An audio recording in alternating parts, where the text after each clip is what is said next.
O KMO? Isso, KMO. Tá. Você notou, ó, tá vendo? Eu tentei gravar, não está, agora foi, beleza, é por isso que deu errado da outra vez. Então, você notou alguma coisa na interpretação dos fatores, Cauê? Eu tinha acabado de rodar, aí eu comecei a interpretar e fechei o status. Estava indo olhando os status. Tá bom, beleza. Mais alguém?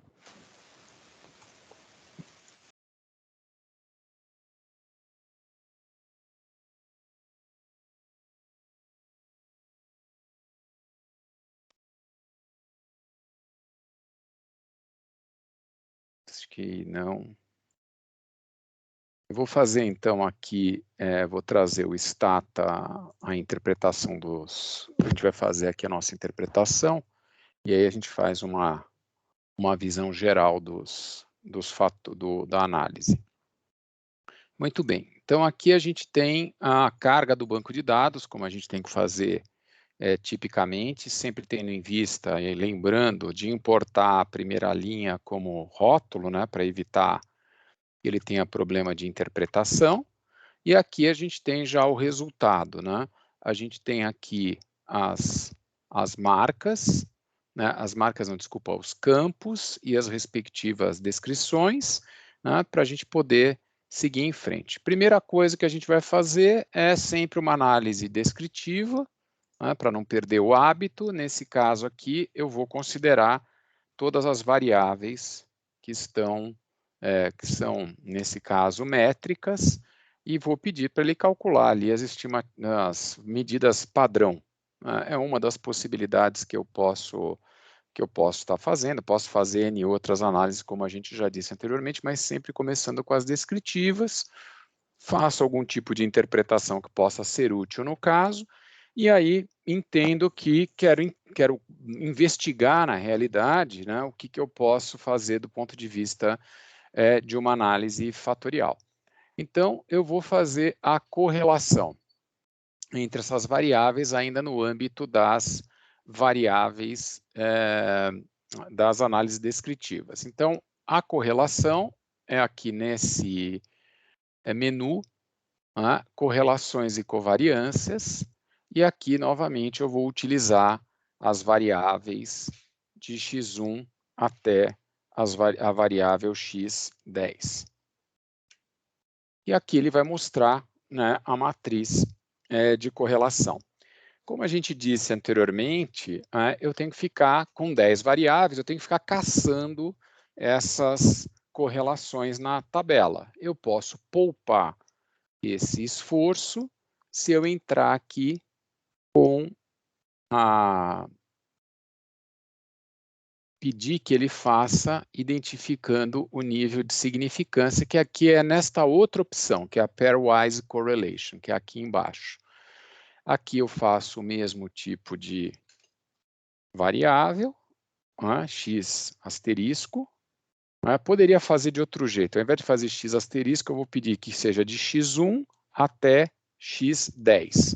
É um outro jeito de colocar a mesma informação. E aqui vai uma dica, né? Na hora que você vai criar o banco de dados, é importante que você, se vai ter que trabalhar com variáveis em grupos, que você, na hora de atribuir o nome à variável, pense na nomenclatura que você vai utilizar, porque isso pode facilitar você usar asterisco, você usar, eventualmente, esse intervalo para as variáveis. E eu vou pedir para que ele marque, né, todo mundo que ele vai mostrar, marque com uma estrelinha, né, todo mundo que tem uma correlação significativa a um nível de 5%, que haja correlação entre as variáveis. Dando OK, ele vai marcar com um asterisco aqui, né, quais são essas variáveis. Só para ser consistente com aquela outra saída em que tinha os p-valores também sendo mostrados, se eu colocar esse parâmetro aqui, que é pedir para printar o nível de significância, aí vai sair a linha e embaixo o nível de significância de cada uma para cada uma dessas correlações. Eu vou voltar para o anterior só para não ter que lidar com essa tabela maior, mas percebam que, né, quando a tabela começa a ficar maior, ele quebra a tabela em vários pedaços, daí que colocar o asterisco ajuda a gente a identificar essas variáveis. Então, a minha pergunta para vocês é, a partir dessa tabela, vamos em frente com a análise fatorial? E por quê? Por que a gente poderia ir em frente com a análise fatorial? Porque dá para ver que tem, como tem vários asteriscos, né, com autocorrelação, indica que de fato tem alguma estrutura por trás dos dados. Isso, exatamente. Então, primeiro indício é bom, deve ter uma estrutura, porque tem variáveis que estão correlacionadas aí. Legal. Então, vou para análise fatorial. Aonde eu vou fazer análise fatorial? Eu entro aqui no menu Statistics. Tem esse menu aqui, análise multivariada, que é como eu disse para vocês, é o menu que a gente vai estar frequentando de agora até o fim do semestre. E aqui a gente tem um submenu de análise fatorial. Notem que a gente tem, no submenu de análise fatorial, a gente tem aqui um menu de post-estimation, tá? Assim como a gente tem um menu de post-estimation também para todas as análises estatísticas. A gente vai acabar usando os dois. Mas voltando para a análise fatorial, né, eu vou no menu, né, para pedir a análise fatorial, e ele pede, na aba Model 1, são as variáveis, eu informo quais variáveis eu vou utilizar. Aqui eu vou usar outro critério, diferente dos critérios que eu usei, que é um critério mais trabalhoso, por isso que eu volto a dizer que se você cria algum prefixo na variável, fica mais fácil para você colocar um asterisco e eventualmente não esquecer ninguém na hora que você faz a seleção individual das variáveis. Aí aqui no Model 2, eu vou simplesmente mudar o default, né? Lembrando que o default do Stata é o fator principal e nós, na realidade, temos como interesse trabalhar com componentes principais por conta das características dos nossos dados, respostas obtidas por meio de escalas intervalares, aonde não se pode garantir a normalidade. E aqui eu vou apertar OK e ele vai ter realizado a análise fatorial. Basicamente é isso, é dizer quais são as variáveis e qual é o método e pronto. Está feita aqui, foi realizada a análise fatorial. Aí, o que eu posso interpretar? Como é que eu interpreto essa saída aqui? Quais são as Professor, interpretações? Oi, pode falar. só uma pergunta, desculpa.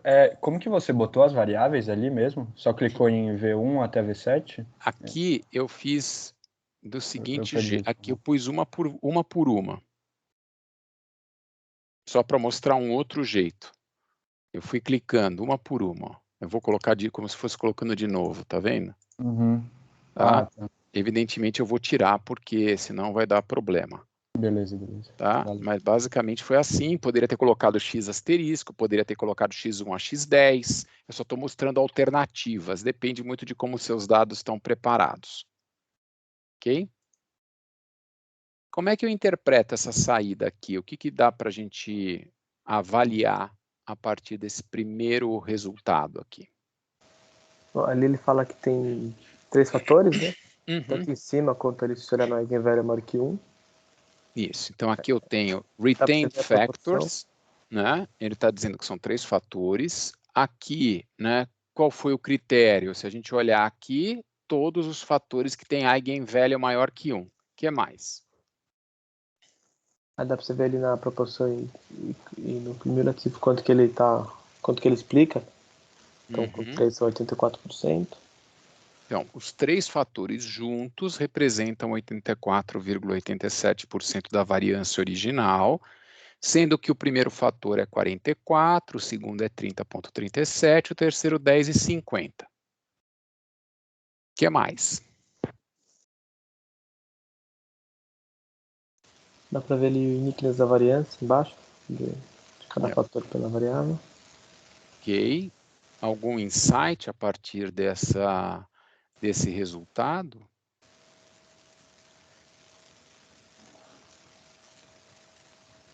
Será que tem alguma variável aí que pode ser que tenha se traduz em algum desafio?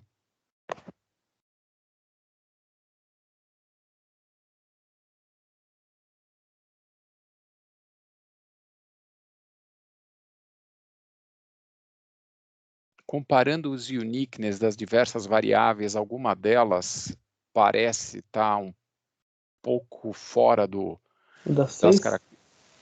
Então, se a gente olha a variável x6, ela tem um uniqueness relativamente alto se comparado às demais variáveis. Então, pode ser de se esperar que ela possa ter um comportamento um pouco diferente, vamos chamar assim. Outro ponto importante, imagina o seguinte, quando eu olho o fator 3 e o fator 4, o fator 3 ele traz uma contribuição de 10,5% na variância acumulada, e o fator 4 traz de 9,1%. Será que faria sentido, eventualmente, eu considerar a possibilidade de usar 4 fatores? Diria que sim, até porque ele ainda tem ali no eigenvalue dele, é de 0,9.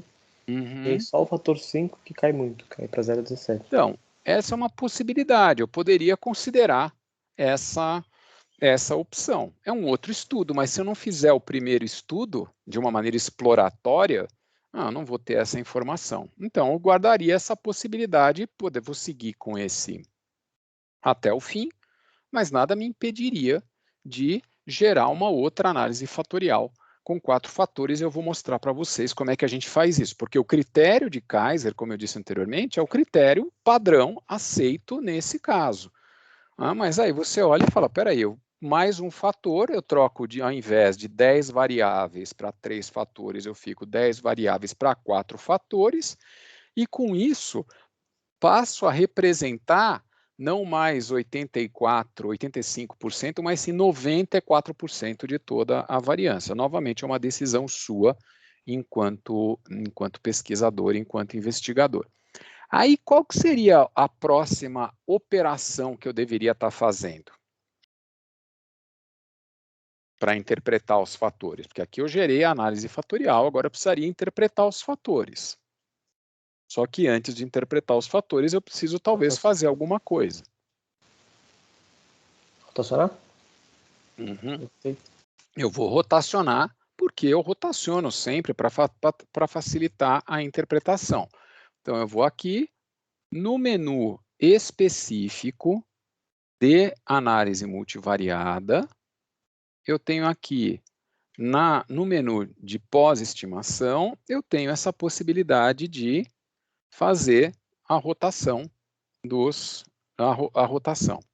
Além disso, eu posso também fazer o script plot lá, aquele gráfico que a gente mencionou. Então, vou fazer primeiro o script plot, só para a gente ver. Então, vem lá com o eigenvalue alto, cai. Esse aqui, aqueles dois ali bem perto. Então, tem uma decisão, é 3 ou 4. Tá? Então, é essa que é a reflexão. A gente vai trabalhar com 3, mas depois eu mostro como é que fica com 4. Então, eu fiz o script plot. Agora eu vou fazer... Ô, professor, Oi, pode falar. Perdão, você pode mostrar mais uma vez de novo o script plot, por favor? O gráfico está aqui. Entendi. Mas via comando, sai automaticamente. Via comando, você vem aqui no menu, Post Estimation de fatorial, aqui. Aí você tem a rotação, o gráfico de cargas fatoriais e também o script plot. São essas opções que você tem, mas é depois que você realiza a análise fatorial. Entendi. Obrigado, professor. Tá? Aí a gente pode fazer o loading plot, ele vai fazer, por exemplo, ele vai combinar 2 a 2 todos os fatores e vai fazer um gráfico, aquele mesmo gráfico que a gente tem com 2, ele faz aqui, combinando só o fator 1 e o fator 2, né? Só para a gente ter uma ideia, né? Mas, de novo, eu teria que fazer isso, como são 3 fatores, eu teria que fazer isso 2 a 2, e, novamente, é mais para ter uma visão gráfica da informação. O número lá é o que acaba ajudando a gente na nossa tomada de decisão. Voltando para a rotação, que é o que a gente está querendo fazer, eu só passeei aqui pelos outros elementos. Na rotação, a gente vai ter o default, que é a rotação ortogonal, a varimax, e aqui a gente pode dar um OK, né, nessa rotação para ver o que vai acontecer. Muito bem, ele manteve os mesmos 3 fatores, muda o eigenvalue, muda a carga fatorial, mas a variância explicada não muda. Por quê? Porque os dados são os mesmos, o que mudou foi só o referencial onde eu estou medindo esses dados. Então, continuando com os mesmos 3 fatores, eu vou ter a mesma variância explicada, o mesmo 84,87, só que vocês notem que os eigenvalues mudaram, assim como as cargas fatoriais. E essa saída deveria facilitar a minha interpretação dos dados. E antes de eu ir para a gente interpretar isso no slide, que fica mais fácil do que fazer aqui, eu não consigo riscar, percebam também que não houve mudança no uniqueness, porque esse uniqueness tem a ver com a relação entre as variáveis. E como eu só mudei o jeito de medir, é como se eu tivesse mudado a escala. Tá? Então, indo um pouco agora para os slides dessa saída, deixa eu pegar aqui onde nós estamos. Muito bem, então aqui está o nosso exercício de soft drinks. Né? São as perguntas, esses são os comandos que a gente está pedindo para vocês fazerem, a matriz de correlação, sem nenhum problema. Os eigenvalues originais, né, na primeira saída, com os três fatores. Aqui, mostrando a variável 6, que tem um uniqueness relativamente alto e, portanto, pode ensejar alguma reflexão lá na frente. O teste do KMO, que foi rodado, né, que teve essa tabela aqui de saída, que eu vou mostrar para vocês aonde a gente obtém, ele não consta nesse menu de post-estimation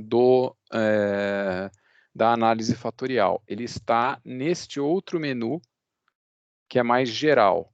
E como ele já reconhece que teve uma análise fatorial, ele está falando aqui quais são as possibilidades, o que a gente pode tirar por meio desse outro menu que aparece aqui. Veja que tem o script plot, eu posso fazer a rotação aqui também, e posso fazer o teste de Kaiser, que é esse teste que está colocado aqui, que é o KMO. Então, eu vou pedir para ele mostrar tudo, eu poderia pedir só o overall, mas eu posso pedir para ele mostrar todas as dimensões, e ele vai gerar essa tabelinha que rigorosamente é a mesma tabela lá, veja, 85,38 é o primeiro, 81,36 é o de baixo. Né? Então, quando eu trocar aqui para o slide, 85,38, 81,36. A gente nota que essa variável realmente ela parece ter algum comportamento distinto em relação às outras, e, no entanto, a análise fatorial como um todo é uma análise fatorial bastante bem ajustada a esses dados, né? Inclusive com as demais variáveis nessa característica. Agora, antes da gente avançar para a interpretação, vamos tentar olhar para os dados e verificar por que será que essa variável tem esse comportamento. Alguém tem alguma pista? Por que será que essa variável tem essa característica de ser pouco comum ou ter um alto uniqueness?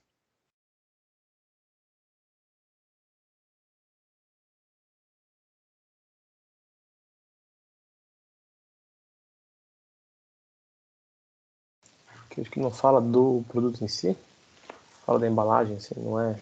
Ela está cobrindo, nessa linha, né, gente? O ponto que o Cauê está trazendo. Ela está falando de uma característica do produto que é diferente das outras. Todos os outros têm a ver com a composição do produto, com a propriedade organoléptica lá do sabor e tudo mais. E o outro é embalagem e saudabilidade. Aparentemente, não há, mesmo na cabeça do consumidor, ele não associa isso com esses outros elementos. Talvez se houvessem outras perguntas sobre embalagem, meio ambiente, etc., talvez essa variável andasse melhor, né? Acompanhasse melhor as outras.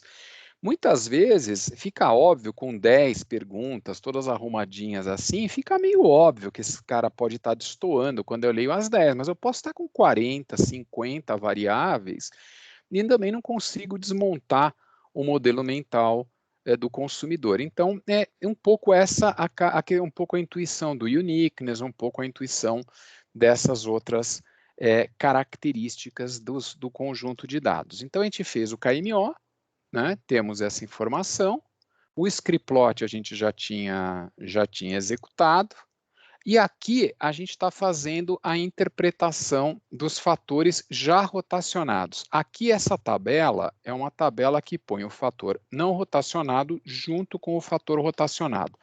Se eu não pedir para realizar essa operação, o que ele vai fazer? Ele vai mostrar as cargas fatoriais sem rotação, e depois vai mostrar as com rotação. A interpretação vai ser feita em cima do rotacionado, mas caso eu queira compará-las, deixá-la lado a lado, eu volto novamente aqui no menu de estimação a posteriori, e ele tem essa opção aqui, ó, Compare Rotated and Unrotated Loadings. Ao clicá-la, ele vai montar aquela tabela que a gente está vendo no nosso slide. É a mesma tabela, né, só para não ficar dúvidas, né? Está lá 1756, 8850 e assim por diante. E aí agora a gente está em condições de interpretar os fatores. E aí vamos interpretá-los, né? Como é que a gente faz essa interpretação? Eu sempre vou olhar na dimensão da variável, né, olhar linha por linha e verificar aonde está a mais alta correlação. E aí eu faço isso variável por variável. Eu vou pular a X6 nesse momento, mas eu volto para ela já já. Que são esses amarelinhos que eu coloquei. Vejam que anteriormente eu tinha uma outra organização antes da rotação. A gente tinha uma outra organização das informações e o que acabava acontecendo é que as correlações tendiam a ser meio maiores, né? Ou, por exemplo, mais próximas, vamos chamar assim. E um fator teria teria 6 variáveis, o outro 3 variáveis e o outro uma variável, que por acaso, inclusive, é a própria X6. Nesse caso, ao fazer a rotação, eu busco melhorar uma possível interpretação que a gente tinha aqui. Qual é o trade-off nesse caso? Eu consigo associar o fator 1 a essas 3 variáveis, só que aí o que acaba acontecendo? A variável x6, ela acaba ficando com uma carga fatorial dispersa nos fatores, né? Ela tem uma correlação, vou dizer próxima, mas a correlação não é muito dispar, não é que nem, por exemplo, no caso da primeira variável, 0,869 num e menos 0,255 no outro. Não, é menos 0,5, 0,35, 0,40. Então, nesse caso, fica difícil eu associar essa variável a cada um desses fatores. No entanto, a gente consegue, a partir dessa interpretação, a gente consegue ter, né, eu volto já para esse slide, a gente consegue ter uma interpretação mais aplicável. Quando a gente pega a variável x2, x5 e x9, é uma bebida com menos calorias e com vitaminas e sais minerais, que é o que a gente pode chamar de um fator de saudabilidade. Quando a gente pega o fator 2, que as variáveis 1, 4 e 8, tem a ver com o sabor, é tudo que está sendo falado sobre sabor. E a variável 3, 7 e 10 está relacionada à questão de matar a sede. Essas seriam, eventualmente, as dimensões que estariam por trás, né, do raciocínio do consumidor. E a variável x6, que tem a ver com embalagem, ela não tem como ser associada a um desses fatores, é como se ela andasse sozinha, porque ela tem uma característica que é distinta, conforme a gente já tinha intuído, né, ao olharmos a redação dos fatores. Então, a partir disso, na hora que eu faço a rotação, ao invés de eu ter um fator meio combinando um monte de coisas aqui, né, que na realidade eu teria um fator que teria esta variável, mais esta variável, mais esta outra variável, mais esta, que mais? Mais esta e mais essa, que na sua essência, né, seria uma mistura aí de saúde com sabor e etc., eu agora consigo ter fatores mais bem comportados, vamos chamar assim, né? Notem que eu acabei misturando aqui, né? Nesse caso eu tinha esses fatores, cadê? Vejam que aqui eu acabei criando um fator, a embalagem ficou sozinha aqui, só que o fator 1 ficou uma mistura, né, de um pedaço do fator 3 e do fator 2. Aqui, quando eu fiz a rotação, eu melhorei a interpretação, ficou mais clara essa interpretação, e isso, obviamente, ensejaria ou permitiria que eu pudesse fazer análises mais adequadas, aí pensando na cabeça da maneira como o consumidor faz, e essa é a vantagem da rotação. Na rotação, eu melhoro o processo de interpretação dos dados. Então, o que faltaria a gente fazer é converter, dado que eu entendi, né, que esses são os fatores, agora eu vou transformar as variáveis originais nos respectivos fatores. O comando que eu uso é um comando que diz o seguinte: pegue o modelo que você reteve, que é o modelo rotacionado, e transforme aquelas variáveis nos respectivos fatores. Esses resultados que aparecem nessa tabela são os coeficientes que vão ser aplicados a cada uma daquele conjunto de variáveis para gerar o equivalente aos fatores. Então, se a gente voltar aqui no Stata, novamente, no menu de Post Estimation, que a gente tem, que está aqui, eu tenho aqui Predictions, eu peço aqui para fazer a predição que ele faz usando o método de regressão, e aqui eu vou pedir para ele colocar nos fatores, né? Ele vai dizer lá quais são os fatores. Como eu posso dizer F1, F2, F3, ou eu posso pedir, olha, gera para mim tantos fatores quantos foram retidos na análise. Eu ponho lá um F asterisco e mando ver. E aí o que vai acontecer? Ele vai ter aquela mesma tabela que a gente tinha anteriormente, que está colocada no nosso slide. Está aqui. Né? São os mesmos coeficientes que a gente está vendo aqui, que são, na realidade, os coeficientes do que seria essa regressão. E a partir desse instante, cada variável foi convertida para o respectivo fator. E para estudos subsequentes, eu posso utilizar essas variáveis modificadas, que seriam os fatores, e com isso eu vou seguir agora para um próximo estágio. Eu identifiquei, por exemplo, que na categoria de bebidas, de soft drinks, aparentemente tem 3 grandes grupos de benefícios procurados, né? Tem gente que vai atrás de saudabilidade, gente que vai atrás de sabor e gente que vai atrás de matar a sede. E aí depois eu posso, a partir desses dados, pensar em segmentações, pensar em mudar a minha proposta de valor, oferecer outros produtos e assim por diante.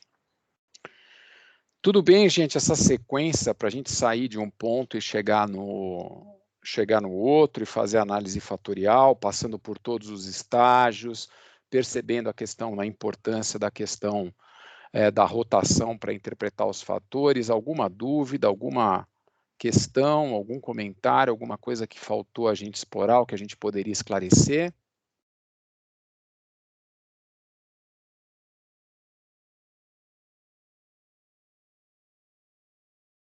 Não? Sim? Talvez?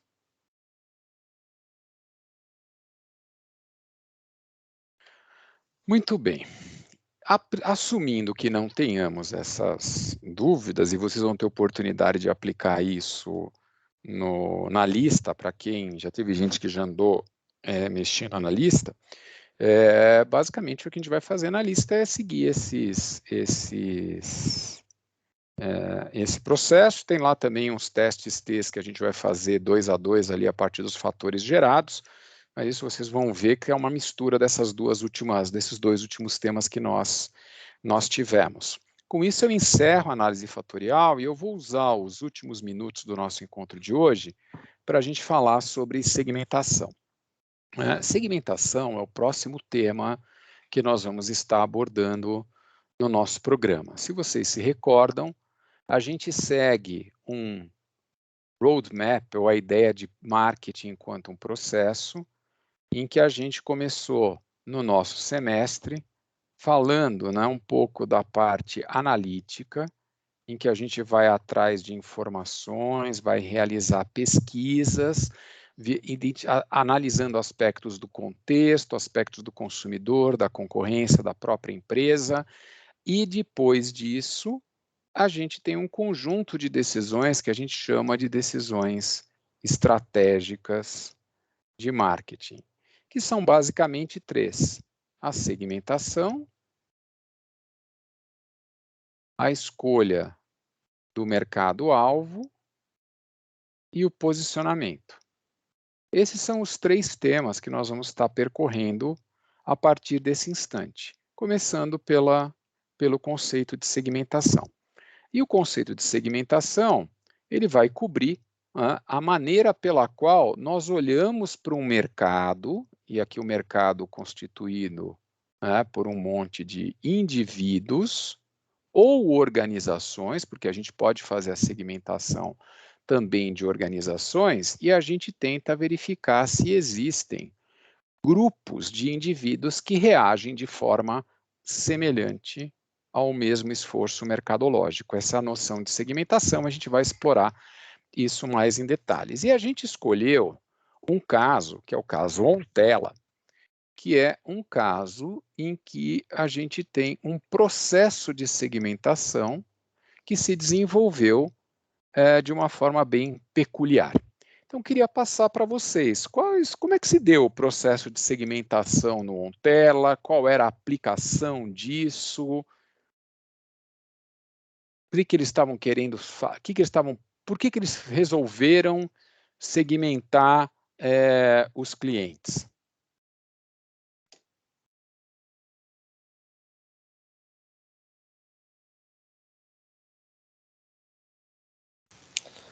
Então, ela é uma empresa que tinha feito uma tecnologia para passar imagens, né, de celular para computador, enfim, e-mail, rede social. Eles tinham já testado, acho que já tinham 2 pequenas operadoras que tinham comprado a tecnologia e uma um pouco maior. Então, eles estavam otimistas com o potencial, e aí acho que o gerente de marketing, o cara que cuidava dessa parte da startup lá, ele percebe que o sucesso ou não disso aí, e por consequência da startup, né, que era o primeiro produto deles, dependia da segmentação que ele faria. Aí ele faz uma pesquisa qualitativa, diz o que ele sabe para fazer acho que ele faz 3 personas, e aí ele vê que, além disso, ele também queria uma pesquisa qualitativa. Aí ele pede para a empresa fazer, e aí acho que ela, preciso lembrar, mas acho que ela chega lá em 6, né? Isso. Tá, então aqui tem várias informações. Primeira coisa, peraí, mas a Ontela vende para quem? Ela vende para o consumidor final? Não, ela vende para a operadora, e a operadora que vende para o consumidor. Certo, então, primeiro ponto, a Ontela está numa relação B2B. Será que ela não deveria fazer um estudo de segmentação de operadoras, ao invés de falar do consumidor final, dado que o consumidor final não compra Ontela? O consumidor final se relaciona com a operadora. Só que ela vende o valor para a operadora vender para o cliente, né? Então, esse é o desafio. Eu estou com uma tecnologia nova, que é esse sujeito aqui na ponta que vai se beneficiar. Mas eu preciso desse sujeito aqui para mostrar o valor para ele. Então, independentemente de eu eventualmente até trabalhar com segmentação de operadoras, eu preciso entender qual é o valor que esse sujeito aqui, o consumidor final, vai ver, vai encontrar nessa solução, para que a partir disso eu possa convencer a operadora a comprar e oferecer isso no seu no seu pacote, porque o consumidor não vai comprar um tele, ele compra um pacote da operadora. Eu preciso convencer a operadora de que é um bom negócio ter a minha solução no meu pacote, que a minha solução agrega valor para o consumidor final. Não é anormal que empresas com esta característica façam estudos de comportamento do consumidor. É bem comum, inclusive, quando você pega na indústria de bens de consumo, por exemplo, muitas empresas fabricantes de produtos de bem de consumo fazem as pesquisas do consumidor, de comportamento do consumidor, enquanto os intermediários, eles fazem pesquisas de comportamento do shopper, que é de quem compra. Lembrem-se daquilo que a gente viu sobre os papéis na transação. E para fazer essa abordagem, uma primeira iniciativa foi uma pesquisa Quali. Essa pesquisa Quali foi baseada em insights e na opinião de especialistas. E gerou ali 3 personas. Aliás, como é típico, inclusive, quando você embarca em ações de design thinking, etc., você não faz uma pesquisa exaustiva com uma amostra substancial. Você conversa com alguns indivíduos e, eventualmente, constrói essas personas a partir, né, dessas dores que você identifica, e depois você testa o seu protótipo e aí, mais adiante, pode embarcar numa pesquisa mais robusta, numa pesquisa quantitativa. Então, o que a Ontela fez, esse aqui é o caso A, esse aqui é o caso B, ela fez uma primeira abordagem por meio de uma pesquisa qualitativa. Só que por ser uma pesquisa qualitativa, o que ela consegue concluir por meio da pesquisa qualitativa? Quais são as grandes conclusões?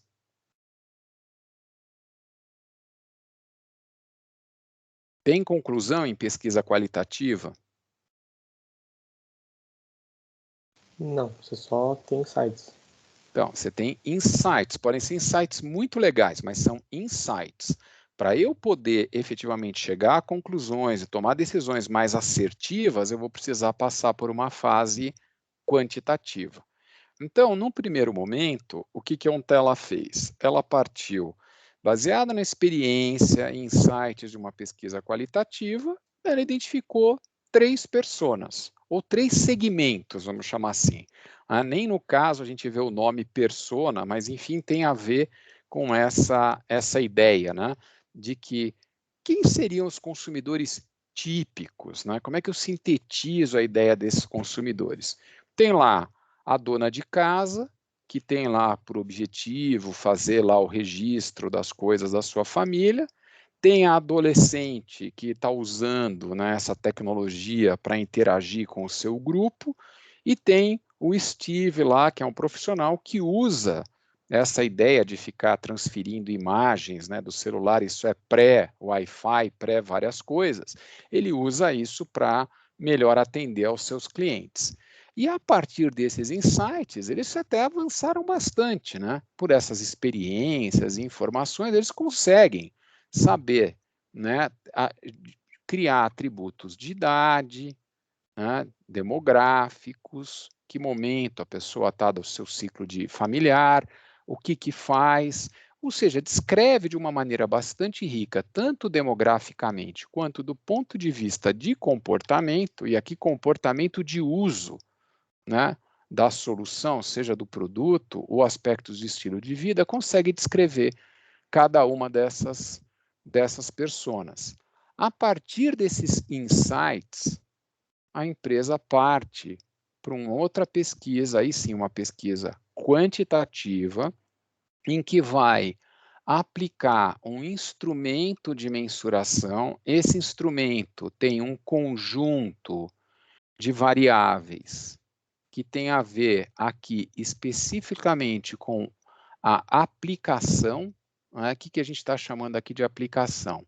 É o uso, né? Como é que a pessoa se relaciona com a questão da foto, né? E da foto e a carga no computador, que é um pouco a solução da Ontela. Portanto, coisas relacionadas a a utilização do produto. Tem aqui uma outra informação importante mostrando, né, a questão do quanto a pessoa gasta, né, mensalmente com a sua solução tecnológica, a sua atitude em relação à tecnologia, e outras variáveis aqui, que são variáveis que têm um caráter, vamos chamar assim, demográfico. Aqui, uma outra variável relacionada ao produto, né, o que ela usa hoje da operadora, produto da operadora. Aqui, consumo de mídia.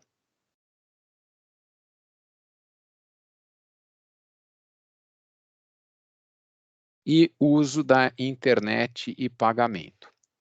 Ou seja, eu fui atrás de coletar outras informações que são úteis para o meu projeto de pesquisa. Eu quero saber, primeiro, como esses consumidores se relacionam com aquele problema que eu quero resolver. Segundo, quais são as suas características. E terceiro, como é que eu posso acessá-los, que nesse caso é consumo de mídia.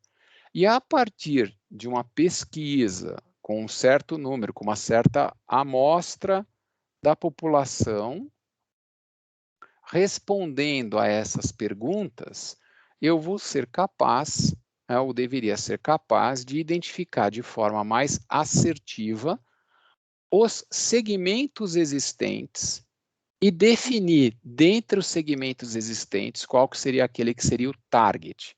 E aí eu vou saber se isso confirma ou não aquilo que a gente tinha dos nossos insights, só que agora de uma maneira quantitativa, inclusive identificando o tamanho desses segmentos. É aqui que a gente vai parar e vamos retomar deste ponto na nossa aula híbrida de sexta-feira, porque a gente vai, a partir do avanço nessa conversa de OnTela, também entender de que maneira eu posso sair de um conjunto de respondentes e chegar, por exemplo, em 6 grupos. E dentre esses 6 grupos, eventualmente, de que maneira eu vou atacar o mercado, né, escolhendo alguns desses grupos para ser mais assertivo. Então, esse é o nosso próximo, cenas dos próximos capítulos aí na próxima sexta-feira na nossa aula híbrida. Eu estou encerrando o encontro de hoje nesse instante. Se alguém tiver alguma dúvida ou alguma questão, eu continuo por aqui, senão nos vemos na sexta-feira. Até lá.